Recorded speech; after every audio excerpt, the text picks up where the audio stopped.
Tu n'as pas besoin d'annoncer tes changements. Tu n'as pas besoin d'expliquer ton silence. Tu n'as pas besoin de justifier la paix que tu recherches. Carl Jung disait « L'âme a besoin d'espace, de structure, point d'ordre. Mais pas n'importe quel ordre, un ordre qui naît de l'intérieur, non imposé. » Ressenti organiser la vie, selon Jung, ne commence pas avec des listes, ni avec des promesses. Cela commence avec l'inconscient. On n'organise pas le chaos extérieur sans d'abord regarder le chaos intérieur. Ce n'est pas de la productivité, c'est de l'alignement. Ce n'est pas de la planification, c'est de la conscience. Dans cette vidéo, tu vas découvrir 10 astuces mentales, simples, silencieuses, mais profondément transformatrices. Des astuces inspirées des idées de Carl Jung, applicables à ta vie réelle, à ton rythme. Dans ta chambre, dans ton silence. Si tu es prêt, commençons. Premier truc, retire tes projections. Tu crois voir l'autre, mais souvent, tu te vois toi-même. Ta douleur, ton désir, ta peur, reflétée dans ce regard. Jung appelait cela la projection. C'est lorsque tu déposes sur l'autresse que tu n'as pas encore reconnu en toi, et c'est là que naissent les illusions. Tu aimes ce que tu voudrais être. Tu détestes ce que tu refuses de voir. Tu admires ce qui te manque. Tu rejettes ce que tu n'acceptes pas. La projection est automatique, inconsciente, mais elle peut être observée, elle peut être reprise, elle peut être transformée. Chaque fois que quelque chose te déstabilise, arrête-toi. Respire. Demande-toi en silence. Qu'est-ce qui, là-dedans, m'appartient? Pas tout, mais une part, oui. Et cette part doit revenir à la maison, être intégrée. Cesser de vivre dehors, pour commencer à vivre dedans. Le premier pas pour organiser ta vie, c'est d'arrêter de projeter ton chaos sur les autres et de comprendre où ce chaos habite en toi. Ne accuse pas, observe, ne te défends pas, questionne, ne réagis pas, intègre. C'est l'hygiène de l'âme. Nettoyer les filtres, voir l'autre tel qu'il est et non tel que tu as besoin qu'il soit. Fais taire l'urgence d'étiqueter, fais taire la hâte de blâmer, fais taire l'impulsion de juger. Quand tu retires une projection, tu économises de l'énergie, tu récupères du pouvoir, tu avances vers la complétude. Deuxième truc, contiens tes émotions. Contenir n'est pas réprimer, c'est maturité, c'est ressentir pleinement. Mais choisir de ne pas agir sous l'impulsion. C'est lorsque la colère surgit et que tu lui offres un siège avant de la laisser prendre le volant. Jung disait « Toute émotion non intégrée se manifeste en comportement destructeur, avec toi ou avec les autres. Mais il est possible de contenir, de soutenir l'émotion en, la laisser devenir action inconsciente. C'est la force invisible. Savoir s'arrêter, respirer, observer, élaborer. Le truc est simple. Quand l'émotion arrive, ne réponds pas immédiatement. Allonge ton expiration. 90 secondes. C'est le temps dont le corps a besoin pour ne pas être pris en otage. La contention est l'espace entre ressentir et réagir. C'est dans cet intervalle que réside le choix. C'est dans cette pause que naît la conscience. Tu n'es pas faible parce que tu ressens.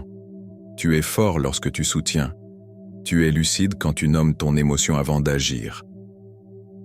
Organiser ta vie demande cette contention, pour ne pas être gouverné par le chaos émotionnel, pour ne pas regretter ensuite, pour ne pas transférer ton ombre sur ceux qui n'y sont pour rien. Au lieu d'exploser, exprime avec clarté. Au lieu d'attaquer, communique avec vérité.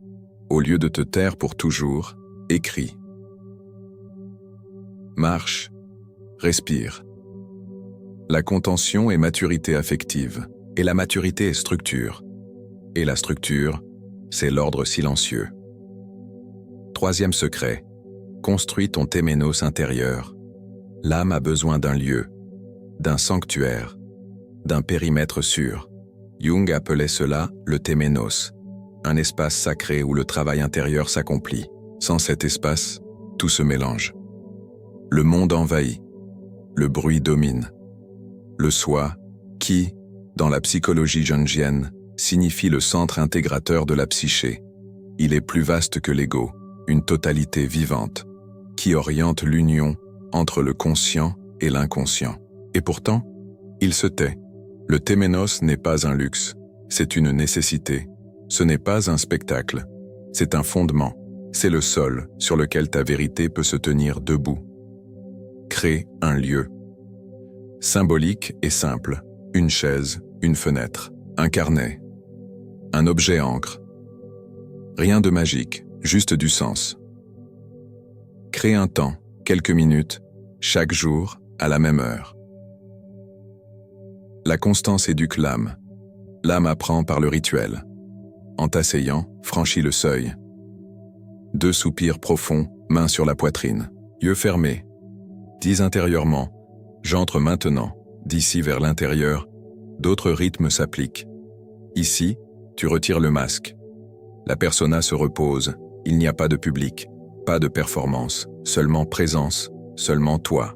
Pense au téménos comme à un vase, un récipient psychique, un lieu qui supporte la température de l'âme. Un feu sans vase brûle, un feu avec vase transforme. C'est l'alchimie de la vie ordinaire. Commence par le corps, où ça serre, où ça pèse, où ça pulse. Nomme la sensation, nommer organise le chaos, nommer rend le pouvoir, puis écoute l'affect. Que ressens-tu maintenant? Tristesse, irritation, nostalgie, peur, joie discrète. Ne discute pas. Note simplement. 3 questions suffisent. Qu'est-ce que je ressens? De quoi ai-je vraiment besoin?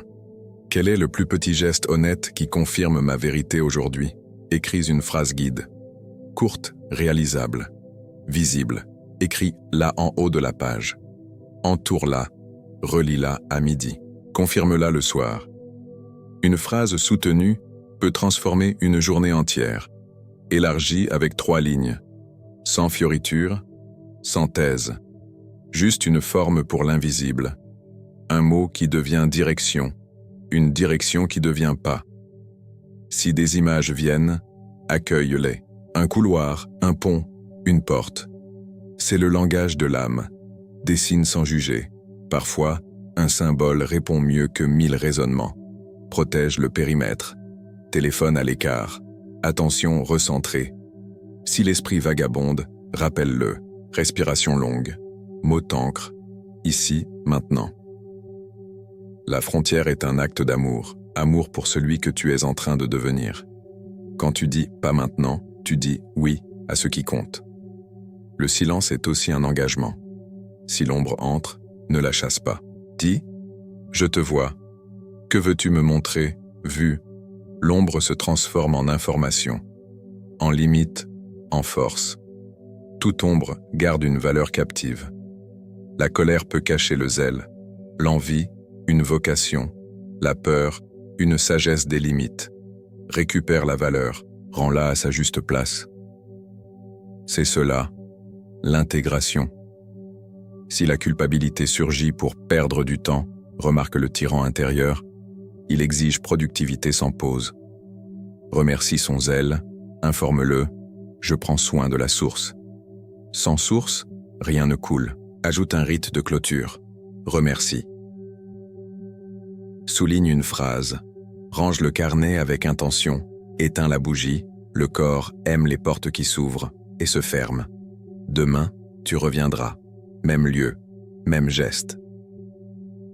La constance appelle le soi. Le soi répond à la constance.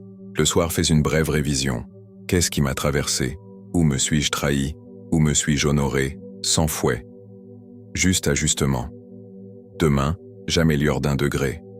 Chaque semaine, relis de l'extérieur. Cherche les répétitions, les mots qui reviennent, les images qui insistent. Là se trouve l'axe. Là peut se cacher un appel. Donne un nom à la semaine. Semaine de la clarté, du rythme, du repos. Nommer donne direction. La direction donne focus. Le focus économise l'âme, adapte aux saisons de la vie.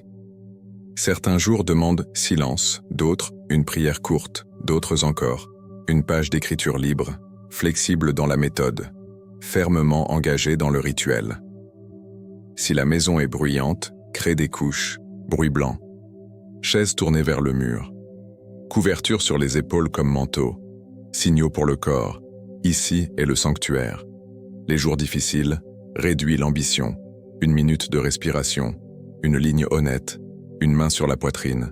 La persistance douce surpasse l'enthousiasme intermittent. Amène tes rêves. Au réveil, note 3 éléments. Personne. Lieu. Action. Choisis un symbole. Amplifie avec souvenir, mythe, film, musique. Ce n'est pas devinette, c'est sens. Et le sens s'organise. Apporte tes décisions dans le téménos. Ne décide pas dans la précipitation. Tiens la tension des opposés. Confie à la fonction transcendante. Demande un petit pas qui honore les deux côtés. La réponse viendra simple, presque timide, mais claire. Signe ce que cela fonctionne. Moins de réactivité, plus de pause. Rêve plus net. Décision moins dramatique. Fatigue qui repose vraiment. Ce n'est pas euphorie, c'est enracinement. Mesure silencieuse. Tu sais dire non quand il le faut. Tu sais dire oui quand tu y crois. Tu sais rester avec toi-même sans fuir. Tu sais recommencer sans te punir. Un ordre qui naît de l'intérieur. Il y aura des déserts, des séances où rien ne se passe. Continue. Sous terre, les racines travaillent. La constance a sa propre intelligence. Et rappelle-toi, il n'existe pas de téménos parfait. Il existe un téménos présent. Ce n'est pas un rituel élégant. C'est une présence brute, sans preuve, sans spectateur. Avec le cœur. Organiser la vie commence ici, à cette frontière du silence, d'où tu ressors moins rempli du monde et plus rempli de toi. C'est de ce rempli de soi que naissent les décisions honnêtes, que poussent les liens véritables, que le travail trouve son axe, que la paix cesse d'être promesse et devient pratique. Garde ce rappel simple, celui qui a un téménos a un or. Celui qui a un or souffre sans se perdre, aime sans s'effacer, agit sans se précipiter.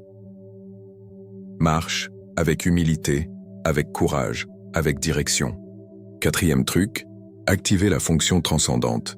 La vie tire dans des directions opposées. Raison et émotion, sécurité, risque point appartenir et être libre. L'esprit veut choisir un côté, l'âme demande l'intégration Jung. Appelé fonction transcendantelle, processus qui crée une 3e voie quand tu soutiens l'attention des opposés sans fuir, sans t'effondrer dans les extrêmes, sans décider par anxiété. Transcender ici, ce n'est pas s'échapper, c'est inclure. C'est rester entier au cœur du conflit, jusqu'à ce qu'apparaisse une voie plus vaste, une synthèse vivante. Plus vrai que chaque pôle isolé. L'ego aime les réponses rapides. La fonction transcendante aime le silence. Fécond. L'ego veut la fin de l'angoisse. La fonction transcendante cherche le sens, comment pratiquer, apporte. Le conflit dans ton téménos. Nomme les deux côtés avec honnêteté, sans méchant, sans héros. Juste des besoins légitimes. Écris ce que chaque côté protège un. Celui-ci protège le repos, la sécurité, la stabilité. Celui-là protège l'expansion. Le désir, le but, reconnaît la valeur des deux. Car les deux ont de la valeur, c'est pour cela qu'ils se battent. Ressens, dans le corps, où vit le côté A en toi, où pulse le côté B. Respire dans les deux régions, attention, alterner. Puis attention à l'ensemble, maintenant. Soutiens l'attention 2 minutes, 3 minutes, sans courir vers la décision, sans justifier, sans dramatiser, juste présence avec le paradoxe. Demande en silence. Quel est le plus petit geste qui honore les deux côtés aujourd'hui? Ne demande pas la solution finale, demande le pas possible. La clarté vient à la mesure du courage. Parfois la réponse est un pas, encore. Parfois c'est une limite. Parfois c'est un petit test. Parfois c'est un horaire précis. Les solutions de la fonction transcendante sont humbles, concrètes, respirables. Si la hâte vient, observe l'anxiété. Elle appelle au raccourci, remercie, l'alerte. Reviens au corps. Plus d'expiration, moins de bruit. La tension devient supportable quand tu respires en elle. Si la culpabilité surgit de ne pas choisir tout de suite, Nomme le complexe qui exige la performance. Il veut paraître fort. La synthèse veut être vrai. Ce sont des rythmes différents. Attention à la pensée binaire, ou tout ou rien, où je reste ou je pars, où j'accepte, où je romps. La fonction transcendante demande « Comment puis-je rester sans me perdre? Comment puis-je partir sans me trahir? Quel nouveau dessin contient les deux fidélités ?» 3 outils aident. Première, carte des polarités. Écris les gains et les coûts de chaque pôle. Regarde de l'extérieur. Sois curateur, pas accusé. Cherche le point où les gains se touchent, sans multiplier les coûts. Deuxième prototypage existentiel. Au lieu de décider tout, expérimente une version minimale du choix. Un jour, d'essai. Une semaine pilote, apprend. Sur le terrain, la synthèse aime la réalité. Troisième pacte. De révision décision vivante, échéance pour réévaluer. À la date fixée, tu retournes au téménos, tu regardes les signes, tu ajustes d'1 degré, tu évites les prisons inutiles.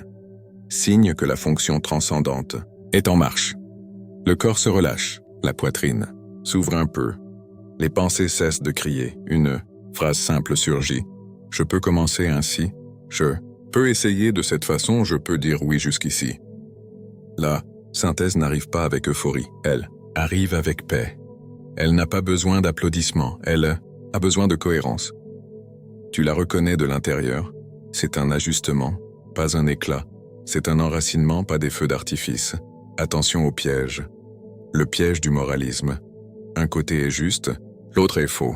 Quand tu moralises le paradoxe, tu tues la possibilité de la synthèse. Remplace le jugement par la curiosité. Que protège ce côté de sacré? Que craint de perdre cet autre de fondamental? Le piège du romantisme. Confondre conflit et manque d'amour. Le conflit est la matière première de la conscience. C'est l'atelier de l'intégration. Sans tension, pas de croissance. Sans frottement, pas de polissage. Le piège de la procrastination spirituelle. Rester à se méditer, pour ne jamais agir. La fonction transcendante n'est pas une attente éternelle. C'est une attente féconde. Elle demande un petit pas dès que naît une paix minimale. Inclus le 3e élément dans ton langage.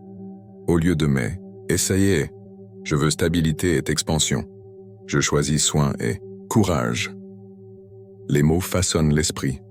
L'esprit façonne le geste. Le geste façonne le destin. Travaille avec des images. Quel symbole représente ton paradoxe? Corde tendue, pont suspendu, sablier, dialogue. Avec l'image dans l'imagination, active, demande-lui comment traverser sans rompre, laisse surgir un mouvement, dessine-le, apporte. Ce geste dans ta journée appelle des témoins fiables pour ta synthèse, des personnes qui ne t'attirent pas vers un extrême, des personnes qui tolèrent l'ambiguïté. L'ambiguïté, bien soutenue, devient ambidextrie psychique, main, droite et gauche, cœur et tête. Ensemble, au travail, utilise la fonction transcendante pour les décisions stratégiques. Objectif ambitieux et rythme durable. Quel est le plus petit cycle qui soutient les deux? Dans l'amour, utilise-la pour négocier proximité et autonomie. Quel dessin de lien préserve la rencontre sans dissoudre ton axe? Dans la santé, associe repos et discipline sommeil qui répare, entraînement qui fortifie, alimentation qui nourrit et donne du plaisir. Un système vivant a besoin de flux point et le flux demande équilibre. Si le conflit est ancien, cartographie les déclencheurs. Quelle phrase allume le pôle impulsif? Quels environnements favorisent l'effondrement? Planifie des contre-gestes. De l'eau sur le visage. 20 pas en plein. R3 vérités sur papier. Des micro-pas soutiennent des macro-synthèses. Souviens-toi du temps de l'âme. Chronos mesure les minutes. Kairos mesure le sens. La fonction transcendante travaille en Kairos. Tu offres du chrono de qualité pour que Kairos advienne. Voilà le pacte. Silencieux. Quand il semble que rien ne s'est produit, observe le petit réajustement. Tu as dit non avec calme. Tu as dit oui avec présence. Tu as différé un plaisir sans ressentiment. Tu as gardé une limite sans agressivité. C'est cela la synthèse. C'est cela la force douce. Il y aura des jours où le choix sera clair, d'autres où il sera provisoire. La synthèse bouge. Comme toi. Comme là. Fille, c'est pourquoi tu retournes au Temenos. Tu laisses respirer la tension. Tu laisses mûrir la réponse. Et quand la décision vient, mets-la au sol. Agisse à la taille de la paix que tu as, ni plus ni moins. La réalité est le laboratoire de l'âme. C'est là que la synthèse prouve qu'elle est synthèse. Au fond, organiser la vie, c'est cela. Devenir capable de soutenir les opposés sans se briser, transformer le conflit en création. La douleur en direction, le poids en axe, la fonction transcendante est l'art du juste milieu vivant. Pas le milieu tiède, le milieu plein, là où tu tiens entier, où tient ce que tu ressens, où tient ce que tu penses, où tient ce que tu choisis silencieusement. Jour après jour, tu entraînes ce muscle invisible et tu découvres que la maturité, c'est savoir attendre que ta propre vérité apparaisse de l'intérieur, claire, respirable, possible, tienne. 5e leçon de Jung. Pratique l'imagination active. L'esprit parle en mots, l'âme parle en images. Jung a découvert un chemin entre les deux, il l'a appelé imagination active. Ce n'est pas fantasmer, c'est dialoguer avec l'invisible, consciencieusement, avec respect, avec présence. Comment commencer? Un bref silence, le corps installé, les yeux qui se reposent. Appel, l'image la plus vive de ta journée. Un rêve, symbole, un lieu apparu dans ton esprit. Ne force, pas s'invite, laisse l'image s'approcher. Observe les détails. La couleur, la texture, la température, le son, nomme ce que tu vois, nomme ce que tu ressens. Maintenant, dialogue. Demande ce que tu ne sais pas. Que veux-tu me montrer? Qu'ai-je à apprendre? Que dois-je faire de cela aujourd'hui? Attends. Réponds sans censure, écris tout. Même l'étrange. Surtout l'étrange. Si une figure surgit, respecte-la. Cela peut être une personne, un animal, une ombre, un sage. Intérieur n'interprète pas tout de suite, entre en relation. Remercie la réponse, demande plus de clarté. L'âme coopère avec celui qui coopère avec elle. Tes limites, claires, temps court, début et fin point, tu ouvres l'espace, tu le refermes, sans te perdre, sans te confondre avec le contenu. Pourquoi cela organise la vie? Parce que l'imagination active intègre le matériel inconscient. Ce qui était symptôme devient symbole. Ce qui était angoisse devient message. Ce qui était répétition aveugle devient orientation. 3 signes que cela fonctionne. Moins d'urgence à chercher des conseils extérieurs. Plus de coïncidences pleines de sens, des décisions plus calmes, même complexes, pièges à éviter.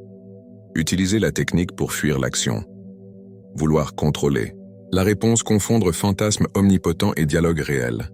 Souviens-toi, tu ne diriges pas l'image, tu entres en relation avec elle, toujours, fermé par un geste, une ligne finale dans le carnet, merci, un verre d'eau, remercier, éduque la psyché.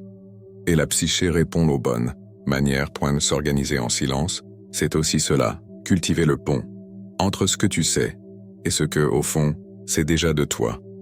6e astuce de Jung, note tes rêves et amplifie les symboles, la nuit, l'inconscient écrit des lettres, nous les appelons rêves, des lettres en langage d'image, directes, poétiques, parfois déroutantes. Au réveil, ne te lève pas aussitôt, reste un instant, tire le fil, qui était là, où, que se passait-il? Note sans embellir, les premiers mots valent de l'or, sans te justifier. 3 questions suffisent. Qu'est-ce qui, là-dedans, est à moi? Où ce trait vit-il en moi? Quelle valeur est emprisonnée dans cette ombre? Exemple, ma colère contre l'arrogant peut cacher ma propre puissance étouffée. Mon envie de l'artiste peut cacher ma vocation réprimée. Mon jugement contre l'impulsif peut cacher mon courage enfermé. Ramène avec un petit geste. Assume une compétence en public. Fais un pas timide dans la création. Pose un acte concret avec courage.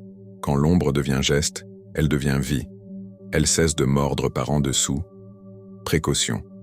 L'ombre ne s'intègre pas en une seule fois.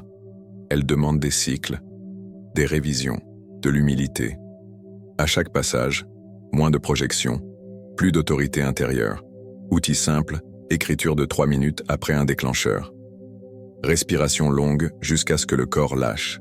Phrase d'ancrage, je reconnais cela en moi, je peux l'utiliser pour le bien. Je le rends à sa juste place. Utilisation sociale du travail d'ombre. Les conflits deviennent plus clairs. Les relations gagnent des limites saines. Tu critiques moins les personnes et tu améliores davantage les processus. Utilisation créative. L'énergie autrefois gaspillée à défendre l'image devient moteur de projet. Une ombre intégrée devient puissance. Une force avec direction. Au final, organiser la vie en silence, c'est aussi cela. Cesser de se battre avec les miroirs. Assumer la responsabilité de ce qui vit en toi. Récupérer ce qui a été nié et marcher plus entier. Sans bruit, sans théâtre, avec vérité. Commence par le schéma qui t'envahit le plus. Jalousie, urgence, auto, accusation, procrastination. Donne-lui un nom mémorable. L'impatient, la juge, le sauveur, l'enfant sans sol. Liste les déclencheurs. Mots, scènes, heures, profil de personne, lieu. Plus c'est concret, mieux c'est. Observe le corps quand le complexe s'allume.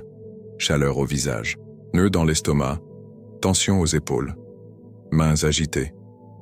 Le corps annonce avant l'esprit, définit des signaux jaunes, des phrases internes. Si je n'agis pas maintenant, tout s'écroule. Si je dis non, on va m'abandonner. Si je me trompe, je perds ma valeur. Ces mantras ne sont pas des vérités, ce sont des voix du complexe. Crée de micro-contre-gestes, un peu d'eau sur le visage. 3 respirations profondes, 20 pas à l'air libre, 2 lignes écrites, un appel à quelqu'un qui t'ancre. Ces contre-gestes changent le cours d'une journée, établissent des limites de sécurité.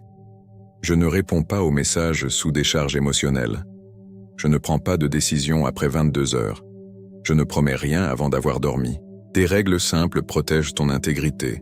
Ajoute une question clé. Qu'est-ce que j'essaie de protéger? La réputation, la connexion, la survie. Quand tu vois l'intention derrière l'impulsion, naît la compassion. Et la compassion ouvre le choix. Pratique une audite douce après l'épisode. Qu'est-ce qui a déclenché? Qu'ai-je ressenti? Qu'ai-je fait? Que puis-je faire différemment la prochaine fois? Sans fouet. Avec méthode. Utilise la carte dans la vie réelle. En réunion. Dans une conversation difficile. Avant d'appuyer sur « Envoyer », la cartographie est un outil de terrain, pas une théorie de tiroir. Signe de progrès. La crise dure moins longtemps. L'intensité chute plus vite. Tu te vois approcher de la limite, tu reviens un pas avant. Un complexe bien cartographié ne te gouverne plus. Il converse avec toi. Et quand il y a conversation, il y a direction. Il y a choix. Il y a une paix possible. Organiser la vie en silence, c'est aussi cela. Connaître ses forces intérieures. Leur dire « Je vous vois.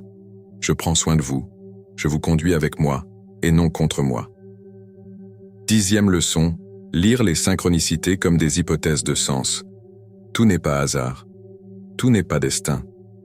Entre les deux, Jung a vu un phénomène. Il l'a nommé synchronicité. Des coïncidences significatives, sans cause apparente, mais pleines de sens, pour toi, à ce moment précis. Pense au message de l'univers comme à une hypothèse, pas une sentence. C'est arrivé pour être vu, pas pour être obéi aveuglément. Comment accueillir note l'événement? Jour.heure. Contexte. Ce que tu pensais. Ce que tu ressentais. Décris le fait, une rencontre improbable, un mot répété en différents lieux, un symbole qui insiste à apparaître. Demande-toi ce que cela touche en toi. Quel thème revient? Quelle décision demande de la lumière? Quelle partie de toi demande du courage? La synchronicité parle à ton axe, pas à ton impulsivité. Cherche une confirmation sur 3 plans. Corps, esprit, vie. Le corps se calme ou s'agite, l'esprit s'éclaircit ou se trouble. La vie facilite de petits pas ou bloque tout autour. Si 2 plans disent oui et un demande prudence, avance petit. Si 2 disent non, remercie le signet, attend plus de données. Intègre avec un geste concret. Si le symbole était un pont, rapproche-toi un peu. S'il était une clé, ouvre une petite porte. S'il était une maison, crée un espace plus à toi. Évite 2 extrêmes. La superstition qui délègue ton pouvoir. Le scepticisme qui assèche l'âme. Le chemin du milieu est à la fois révérencieux et critique. Ouvert et responsable. La synchronicité est la langue du self, pas de l'ego, anxieux. Elle confirme les chemins de sens, mais c'est toi qui marches. Signe d'une bonne lecture. Plus de sérénité que d'euphorie. Des décisions proportionnées. Des coïncidences qui s'enchaînent sans que tu forces. Signe d'une mauvaise lecture. Précipitation messianique. Réponse. Magiques atouts. Excuses pour éviter le vrai travail. Si tu vois cela, retourne au téménos, respire. Réajuste ton pas. Au final, la vie devient plus conversable. Le monde devient un texte. Et tu apprends à le lire. Sans tapage. Sans théâtre. Avec gratitude. Si quelque chose ici a résonné en toi, emporte une pratique dans ta journée. Petite point concrète, silencieuse. Et si cette vidéo a fait sens pour toi, laisse un like, abonne-toi à la chaîne, partage avec quelqu'un qui a besoin de silence porteur de sens. Ton geste soutient ce travail et aide d'autres personnes à organiser leur vie de l'intérieur vers l'extérieur avec Jung comme boussole, avec le courage comme pas, avec la vérité comme destination.